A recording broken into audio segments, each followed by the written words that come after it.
So, hello learners, welcome back and welcome to this very special lecture. क्यों special बोल रहा हूँ इसको क्योंकि बहुत ही क्रूशियल है from exam perspective. UPSC CSC 2026 के लिए प्रिपेयर कर रहे हैं।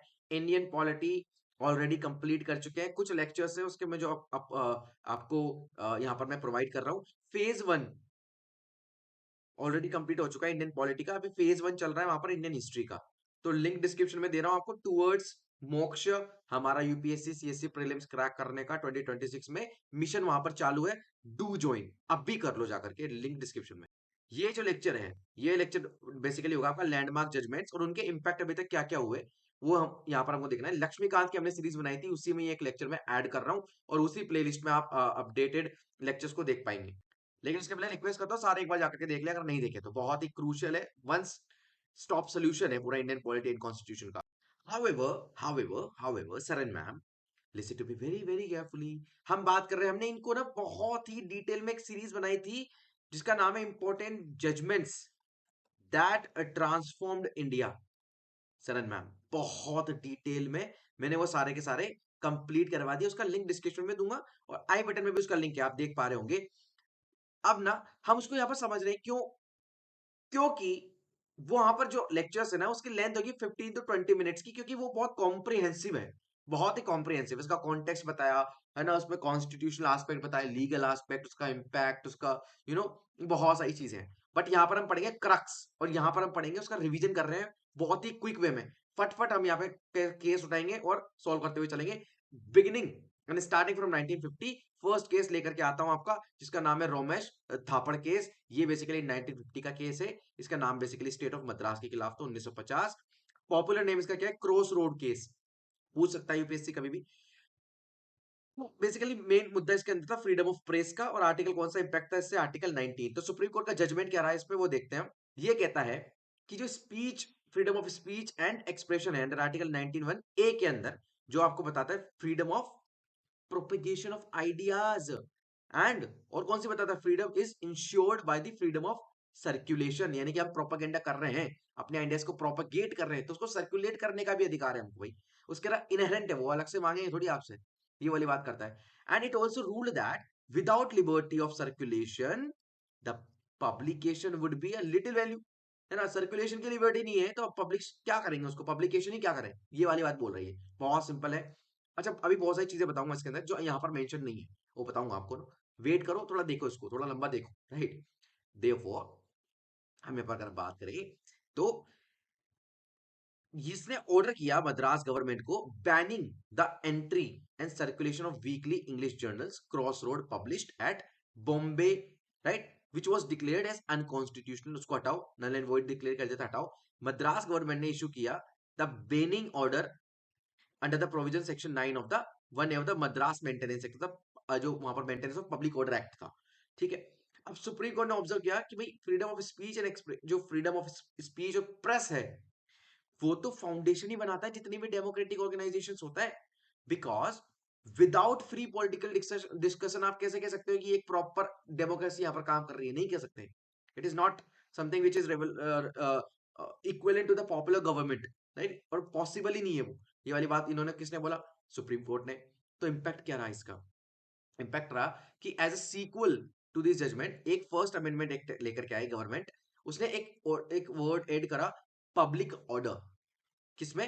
अंडर आर्टिकल 19(2) में। देखो 19(2) के 19(1) के अंदर तो आपका जितने भी ये बेसिकली आपके राइट्स हैं फंडामेंटल वो आ गए। लेकिन 19(2) के अंदर इन्होंने एक क्लोज बनाया और बोला कि भाई अब रीजनेबल रेस्ट्रिक्शन लगा देंगे हम इस पे। क्या लगा देंगे? रीजनेबल रेस्ट्रिक्शन, यानी कि ऐसे रेस्ट्रिक्शन ऑफ के फ्रीडम पे जो कि लीगल है। ये वाली बात किसने बोली? फर्स्ट अमेंडमेंट एक्ट ने। पहला ही एक्ट आजाद भारत का आप ही की जो है फंडामेंटल राइट को रोकने के लिए लगाया, बट वो रीजनेबल है on the freedom of expression and speech. समझ गए? तो ये वाली बात है। अब यहाँ पर हम बात करेंगे सुप्रीम कोर्ट ने और क्या बोला। The supreme court held that जो रेस्ट्रिक्शन लगता है freedom of speech and expression पे could be imposed only on the ground mentioned under article 19(2). Accordingly, तो क्या बोलते हैं, the court refused permit the restriction on the ground of public order because it was not mentioned in article 19(2). तो इन्होंने कहा कि भाई बैन तो हटाना ही पड़ेगा क्योंकि वो मेंशन ही नहीं है ना इसके अंदर, तो उन्होंने मेंशन कर दिया। लो, इट इज सेड दैट कि जो ऑर्डिनरी और लोकल ब्रीचेस है of the public order were no ground for imposing restriction on freedom of speech and expression. हो ही नहीं सकता ये। It further observed that कि जो term है public order has a wide connotation and signifies that कि जो state of tranquility है which prevails among the member of the political society as a result of internal regulation enforced by the government which they have established।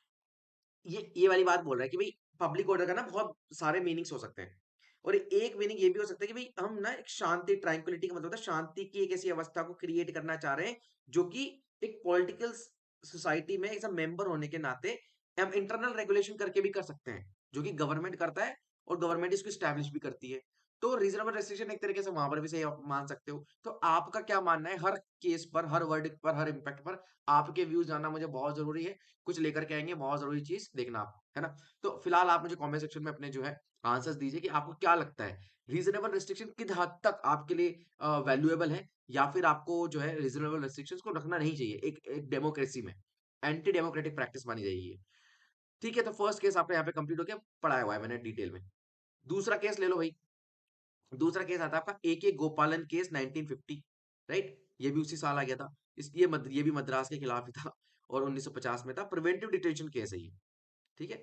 और procedure established by law की जो प्रथा है वो इससे संबंधित है भाई, है ना? और आर्टिकल 21 एंड 22 है, जो कि क्यों क्या बताता है आपको, प्रिवेंटिव डिटेंशन बताता हूं अभी आपको मैं। बताने की जरूरत है कि आर्टिकल 21 किससे रिलेटेड है? राइट टू लाइफ से। आर्टिकल 22 किससे है? कि प्रिवेंटिव डिटेंशन नहीं करना, अगर करोगे तो क्या प्रोसेस होगा वो बताता हूं आपको, है ना? तो अब सुप्रीम कोर्ट का वर्डिक्ट सुनो, बहुत जरूरी है। सुप्रीम कोर्ट यहाँ पर क्या बात बोलती है? सुप्रीम कोर्ट बोलते हैं कि इसने ना इनवैलिडेट कर दिया किसको? इसका एक सेक्शन था 14, ठीक है? जो प्रिवेंटिव डिटेंशन एक्ट था ना, प्रिवेंटिव प्रिवेंटिव डिटेंशन का मतलब क्या होता है, हालांकि समझा है। इसके बाद होता है कि भाई अगर आपको लगता है कि किसी व्यक्ति की वजह से समाज में डिसऑर्डर हो सकता है, वायलेंस हो सकता है, दंगे हो सकते हैं, व्हाटएवर, फसाद हो सकता है, राइट? वो जो फैंसी वर्ड लिखते हैं उसमें से कुछ भी अगर होता है तो उसको पहले ही गिरफ्तार कर लो। तो इस चीज को लेकर के होता है ऑन द ग्राउंड दैट, ये देखिए, फंडामेंटल राइट गारंटी करता है आर्टिकल 22 के अंदर। उसके उसको बेसिकली इसको वायलेट कर रहा था ये, क्या? Section 14 of the preventive detention. ये कहता था, सुप्रीम कोर्ट ने कहा कि the omission of this section will not change the nature of the structure और the object of the legislation. ये कहता है कि हम नहीं चाहते हैं कि भाई पूरा लॉ को रिपील कर दे, जरूरत नहीं है उसकी, बस एक सेक्शन है 14, इसको हटा देते हैं।